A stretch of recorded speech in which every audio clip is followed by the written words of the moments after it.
Vous êtes nombreux parmi les commerçants et entrepreneurs à aujourd'hui faire la confusion entre votre propre patrimoine et le patrimoine de votre entreprise.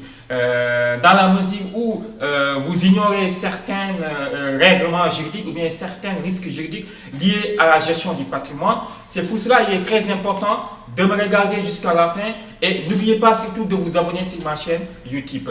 Mesdames et messieurs, bonjour, je suis Amadou Alikan, coach formateur en droit des entreprises, concepteur de Legal Code certifié par ERA Afrique Legal. ERA Afrique est un cabinet juridique international spécialisé en légalité siégé à Paris et à Tunis. Donc de 2020 à nos jours, avec mon programme Assistance juridique digitale et leadership, j'ai formé plus de 100 entrepreneurs dans la gestion juridique de leurs affaires.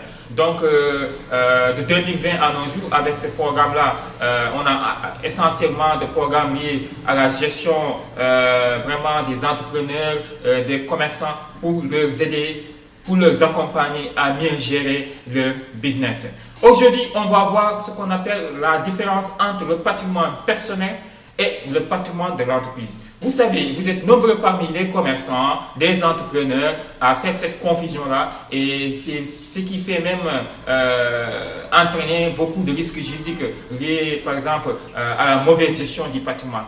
Il est très intéressant de savoir, de faire la différenciation entre votre patrimoine personnel et le patrimoine de l'entreprise. Sinon, vous risquez de tomber en faillite, vous risquez d'être poursuivi par vos employés ou bien même par vos créanciers.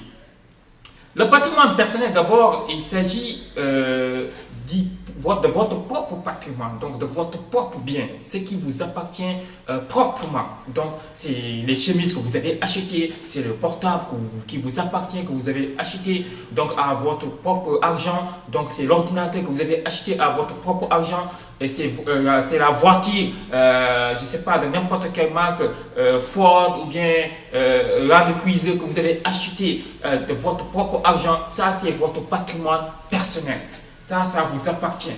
Donc, le patrimoine personnel est composé d'un actif professionnel, d'un actif personnel et d'un passif personnel.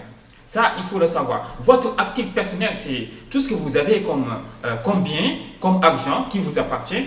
Le passif personnel, c'est tout ce que vous avez comme dette, donc comme emprunt, donc que vous devez payer tôt ou tard. Ça entre dans le cadre du passif personnel. Maintenant, il y a ce qu'on appelle le patrimoine de l'entreprise. Le patrimoine de l'entreprise, c'est tout ce qui appartient à l'entreprise. Donc, c'est les biens de l'entreprise. Ça ne vous appartient du tout pas à vous. Donc, ce sont les biens de l'entreprise. Donc, c'est un ensemble de biens qu'appartient l'entreprise. Donc, soit c'est pour payer les salaires des employés, donc soit c'est quelques actifs de vos, comment on les appelle, de vos actionnaires. Voilà, ça c'est ce qu'on appelle le patrimoine de l'entreprise.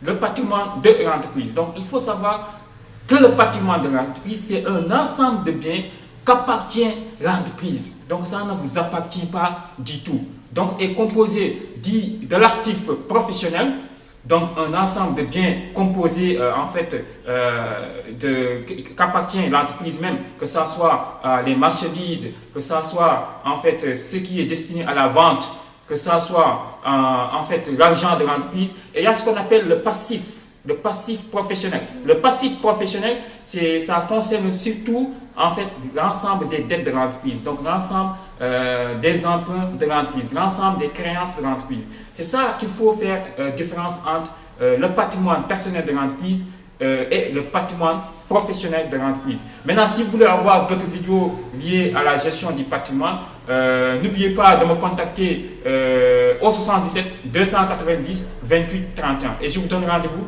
la semaine prochaine. Au revoir.